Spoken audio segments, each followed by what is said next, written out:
sees the means of production, and the like and subscribe button. Everything from our Ukraine policy to digital censorship is billed as a defense of democracy. So this is probably the main reason why JD Vance and Elon have been so aggressive at trying to influence European governments. Remember when JD Vance said in an interview that the United States should engage in retaliatory action against the EU for potentially banning Twitter for not holding up to their hate speech guidelines? They understand, and they're correct, by the way, that one of the major threats to their ability to take over this country completely, to really, truly, like, rip it to death and turn it into, like, a Fourth Reich kind of deal, is Europe. Because they and Trump are not popular in Europe. They don't have the cultural pull there that they do here, and Europe not going along with what we do both serves as a counterbalance culturally and economically, you know? But when we see European courts canceling elections and senior officials threatening to cancel others, we ought to ask whether we're holding ourselves to an appropriately high standard. And I say ourselves because I fundamentally believe that we are on the same team. We must do more than talk about democratic values, we must live them. Now, within living memory of many of you in this room, the Cold War positioned defenders of democracy against much more tyrannical forces on this continent. And consider the side in that fight that censored dissidents, that closed churches, that canceled elections. Were they the good guys? Certainly not. And thank God they lost the Cold War. They lost because they neither valued nor respected all of the extraordinary blessings of liberty. You can really feel from the speech that JD Vance was heavily immersed in, like, Gamergate to alt-right rhetoric, because the disingenuous appeal to freedom of speech and democracy is almost like over the hill with the Republicans, you know? Like, if you look at how Donald Trump and Elon are tweeting and talking, they do talk about, like, freedom of speech insincerely, but in a lot of cases, they're just full on, like, everyone who disagrees with me should be arrested, you know? JD Vance leans on this quite a bit harder, this, like, debate bro-esque, well, actually, we are the true purveyors of freedom of speech, and we are extremely troubled by Biden's crackdown on freedom of speech by using the FBI to put pressure on Facebook, and it's like, they know they're lying, but don't they always? The freedom to surprise, to make mistakes, to invent, to build. As it turns out, you can't mandate innovation or creativity, just as you can't force people what to think, what to feel, or what to believe. And we believe those things are certainly connected. And unfortunately, when I look at Europe today, it's sometimes not so clear what happened to some of the Cold War's winners. I look to Brussels, where EU commissars warn citizens that they intend to shut down social media during times of civil unrest the moment they spot what they've judged to be, quote, hateful content. Or to this very country, where police have carried out raids against citizens suspected of posting. Wait, to be clear, I don't have to, like, debunk the stupid shit he says, right? I don't have to, right? We're all on board.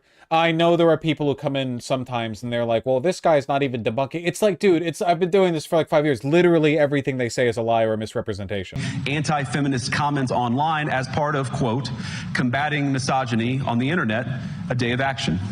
Okay. I looked at Sweden, where 2 weeks ago the government convicted a Christian activist for participating in Koran burnings that resulted in his friend's murder.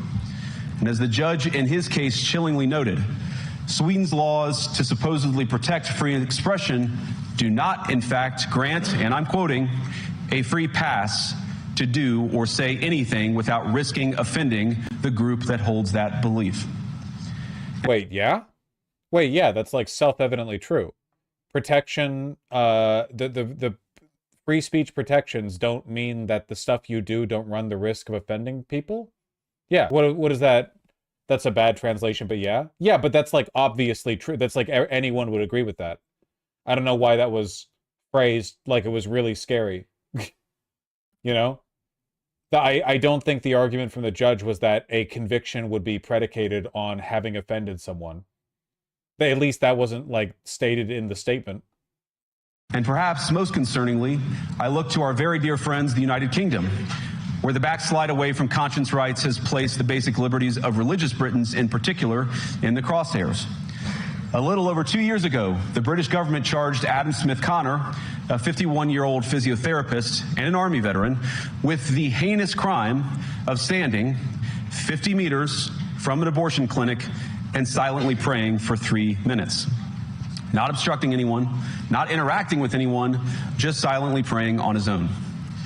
I guess, like, the only thing that I can say as like a resounding statement here, or I guess like to sum all this up, leaving aside the fact that he's lying about and misrepresenting all this, there are states and counties and cities in the United States where you can be arrested for feeding homeless people.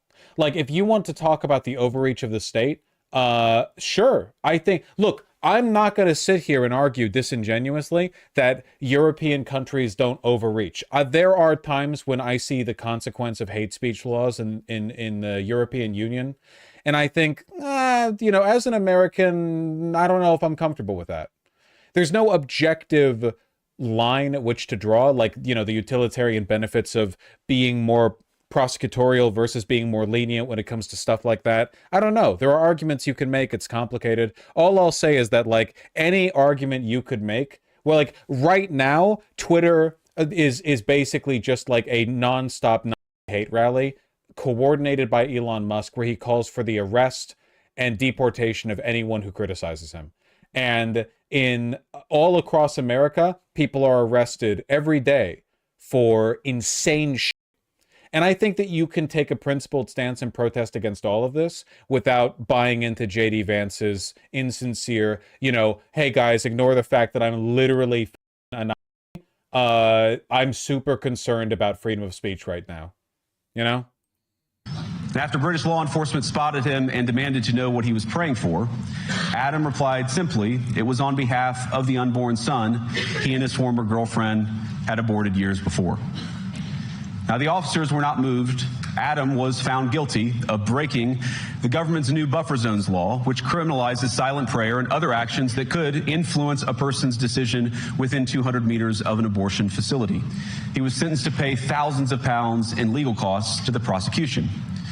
Now, I wish I could say that this was a fluke, a one-off crazy example of a badly written law being enacted against a single person. But no, this last October, just a few months ago, the Scottish government began distributing letters to citizens whose houses lay within so-called safe access zones, warning them that even private prayer within their own homes may amount to breaking the law. Yeah, we find anyone who's been, like, charged with that. Remember when Jordan Peterson spent years fear-mongering about people getting arrested and convicted for using the wrong pronouns, and then it didn't happen to anyone ever?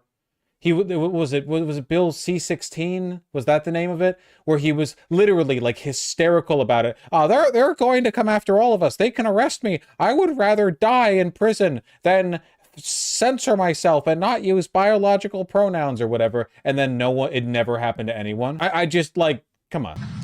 Naturally, the government urged readers to report any fellow citizens suspected guilty of thought crime. In Britain and across Europe, free speech, I fear, is in retreat. And in the interest of comedy, my friends, but also in the interest of truth, I will admit that sometimes the loudest voices for censorship have come not from within Europe, but from within my own country, where the prior administration threatened and bullied social media companies to censor so-called misinformation. Oh, wow. I literally referenced this earlier. I literally, like... Never forget, by the way, that the inquiries the FBI made into Meta and, like, the requests for people's accounts to be looked into, deleted, whatever else, the Trump administration did the exact same thing during the first Trump term. The exact same thing. Exact same thing. Literally, the process was identical.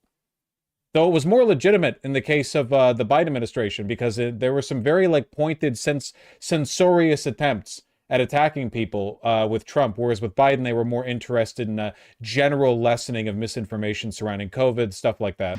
Misinformation like, for example, Trump wanted Chrissy Teigen banned from Twitter for saying mean things about him. The idea that coronavirus had likely leaked from a laboratory in China. Our own government encouraged private companies to silence people who dared to utter what turned out to be an obvious truth. So I come here today not just with... He is completely lying about the safe access zones in Scotland. Okay, I appreciate you providing that link. I just don't want you providing that link to lead to the implication that anything he's saying is true. Like, so you've debunked this. That's great. But we should assume it's all auto-debunked, basically, is what I'm saying, you know? I just don't want people to be like, okay, well, that's been debunked. But, like, here's another thing, like, maybe there's some truth to it. You should just always assume the professional liars are lying. With an observation, but with an offer. And just as the Biden administration seemed desperate to silence people for speaking their minds, so the Trump administration will do precisely the opposite, and I hope that we can work together on that. In Washington, there is a new sheriff in town. And under Donald Trump's leadership, we may disagree with your views, but we will fight to defend your right to offer it in the public square, agree or disagree. Look at all these guys. They're like, man, we need to raise military spending. Literally. Now, we're at the point, of course, that the situation has gotten so bad that this December, Romania straight up canceled the results of a presidential election based on the flimsy suspicions of an intelligence agency and enormous pressure from its continental neighbors. Now, as I understand it, the argument was that Russian disinformation had infected the Romanian elections. This is a great line to sell to Europeans right now. You should downplay the threat and influence of Russia. I hear that goes really far. I hear that goes really, really, really far. Man, you know all that time that I spent arguing with tankies who argued that, like, Euromaidan was a Western-backed such and such? We really were out of time on that one, weren't we? Like, if things were desynced chronologically just by a few years, you would have had so-called anti-American tankies literally repeating U.S. State Department talking points, wouldn't you? Because right now, the official position of J.D. Vance and the Trump administration, I guarantee you, is that Euromaidan was influenced by Obama and McCain, and that wokeness, and in reality, the people of Ukraine really wanted, and the ethnic persecution of Russian-speaking people within Eastern Ukraine was, like, reaching a breaking point. That's crazy. We're all just one administration switch away from repeating State Department talking points, aren't we? Ain't it always like that? But I'd ask my European friends to have some perspective. You can believe it's wrong for Russia to buy social media advertisements to influence your elections. We certainly do. You can condemn it on the world stage even. Do you? But if your democracy can be destroyed with a few $100,000 of digital advertising from a foreign country, then it wasn't very strong to begin with. Hold on, wait. He's cooking with this one. I agree. We really should look at the way money influences politics a little bit. You know? Is that so? Wait, what? So he's like admitting it happened, but he's like, well, you should have just rolled with it, I guess. Okay, I agree. We should have stronger democratic institutions, I guess. Okay. Now, the good news is that I'm glad I'm watching the full thing because I saw some clips. I didn't realize the applause was like this. Then it wasn't very strong to begin with. I need to... Literally like three people. The good news is that I happen to think your democracies are substantially less brittle than many people apparently fear. And I really do believe that allowing our citizens to speak their mind will make them stronger still. Which, of course, brings us back to Munich, where the organizers of this very conference have banned lawmakers representing populist parties on both the left and the right from participating in these conversations. Now, again, we don't have to agree with everything or anything that people say. But when people represent, when political leaders represent an important constituency... It's actually really interesting. So what he's trying to do here is transpose American political apathy onto a European political audience. He's not talking to random people. He's talking at the Munich Security Conference. You know? Basically like, oh, you know, the mainstream, the deep state is trying to censor both left and right voices. I'm not saying you should be pro-right. I'm just saying you should allow the discussion. But then you remember, like, in Europe, every one of these countries, well, most of them, I guess, have a bunch of different parties in parliament. Like, it's not like how it is in America. There is a political apathy in, like, France, Germany, whatever, but they have a much wider Overton window and range of, like, this just doesn't land. And the appeal to American conservative libertarianism, this like, well, you know, I'm not saying you should be a Nazi. I'm just saying, like, you should let Nazis talk all they want for free speech, you know? It appeals to values that are very prominent in America and very much less so over here, right? You get what I'm talking about, right? Like, it's so tone deaf. It's literally like tone deaf. This isn't about European values. This isn't about what they care about. This is just like, what if we transpose 2019 era American culture war talking points over here? Serbia has been marching the last 2 months over a train station collapse and corruption. Hasn't Greece as well? Didn't Greece recently have they opened a new train line and there was like a head-on collision, and I heard there have been protests recently in Greece because audio released recently of a bunch of college students talking, and then the horrific audio of them dying in the crash, and it was like a whole thing. Like, the political environment here is very, very different. Americans are so apathetic and so like closed off to local politics. They just engage in the national culture war. Those that do, I don't know. See, it is incumbent upon us to at least participate in dialogue with them. Now, to many of us on the other side of the Atlantic, it looks more and more like old entrenched interests hiding behind ugly Soviet-era words like misinformation and disinformation. Okay, incredibly tone deaf. Are you kidding me? Are you? How heavily can you lay this shit on, man? Yeah, from over in America, it seems like commie bullshit, basically. Basically, like, the deep state has taken root in your countries, and it's like communism. I don't know what I'm talking about. I'm literally just, like, wing-dinging this shit. I'm doing ad-libs, mad-libs. I'm slapping words, magnet words on a fridge. Who simply don't like the idea that somebody with an alternative viewpoint might express a different opinion, or, God forbid, vote a different way, or, even worse, win an election. See, like, this is so specific to American conservatives. Again, I'm not an expert on Europe, let alone every country in it. God, right? It's a complicated place. But, like, this aggrievement, this idea of, like, you know, the censorious deep state is preventing us conservatives from speaking up, and so on and so forth. Like, this is born of, like, a very concentrated political moment. Did the AFD like this speech? I'm sure the AFD liked this speech, and you know what? This might have been for him. It might have literally just been for them. That might have been it. That might have been the group that he's meaning to talk to here. At the Munich Security Conference, he might be talking past all of our allies, all of NATO. He might just be talking to the AFD, which this rhetoric probably works with. Great. Yeah, the 3 people clapping are the AFD reps. Now, this is a security conference, and I'm sure you all came here prepared to talk about how exactly you intend to increase defense spending over the next few years in line with some new target. And that's great, because as President Trump has made abundantly clear, he believes that our European friends must play a bigger role in the future of this continent.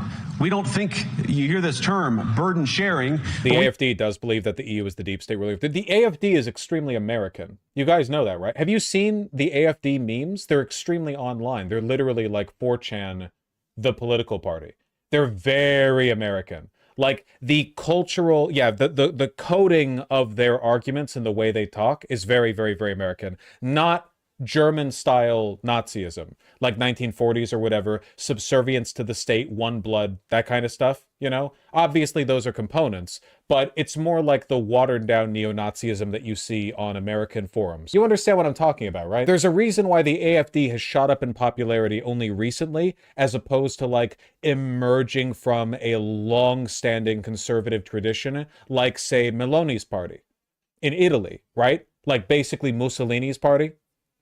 In that case, you have, of course, fascists, you have conservatives, you have fascists, but you have them kind of locked in the legacy of that European country's experience with fascism, whereas the AFD genuinely seems to be, for the most part, completely guided by internet posters. Does that make sense? It's the same with Reform UK. Yeah, 100%. Reform UK is the same way. Le Pen is a lot more France-coded, I would say. There's more legacy. Don't be mistaken, the AfD is full of former neo-Nazis. No, no, no. I'm not saying that they're not real Nazis. I'm saying that America is the center of the world culturally, and I think that some political parties are more likely to borrow from American conservative or talking points than others. You know? There's a reason why AfD posting is so prominent online. How often do you see the Italian fascist Meloni posting, like, perfectly aligning with American alt-right talking points? I've seen it a few times, but it's definitely not as common, especially considering the fact that Meloni actually leads Italy. The AfD hasn't won yet. They're all globalists. These damn Nazis are globalists. Yeah, I will never forgive this. Germany, you have a lot to answer for. This is maybe the worst thing your country has ever done. But like, look at this. Can you understand by looking at this that this isn't about Germany or Germans and is about American racist forum posters, like on 4chan or Twitter? You understand what I'm talking about, right? This billboard was not made for Germans. Anyway, let's watch the damn speech. We think it's an important part of being in a shared alliance together that the Europeans step up while America focuses on areas of the world that are in great danger. But let me also ask you, how will you even begin to think through the kinds of budgeting questions if we don't know what it is that we are defending in the first place? I've heard a lot already in my conversations, and I've had many, many great conversations with many people gathered here in this room. I've heard a lot about what you need to defend yourselves from, and of course that's important. But what has seemed a little bit less clear to me, and certainly I think to many of the citizens of Europe, is what exactly it is that you're defending yourselves for. What is the positive vision that animates this shared security compact that we all believe is so important? And I believe deeply that there is no security if you are afraid of the voices, the opinions, and the conscience that guide your very own people. Was this really like the best possible time to do the Gamergate free speech speech? The Munich Security Conference? Like, the audience is full of generals. Like like not political officials in the, in the strictest sense, but, thick-necked, steely-faced, crew-cut generals. Europe faces many challenges, but the crisis this continent faces right now, the crisis I believe we all face together, is one of our own making. There are NATO members sleeping in the audience. If you're running in fear of your own voters, there is nothing America can do for you. Nor, for that matter, is there anything that you can do for the American people who elected me and elected President Trump. You need democratic mandates to accomplish anything of value in the coming years. Have we learned nothing that thin mandates produce unstable results? But there is so much of value that can be accomplished with the kind of democratic mandate that I think will come from being more responsive to the voices of your citizens. If you're going to enjoy competitive economies, if you're going to enjoy affordable energy and secure supply chains, then you need mandates to govern, because you have to make difficult choices to enjoy all of these things. And of course, we know that very well in America. Okay,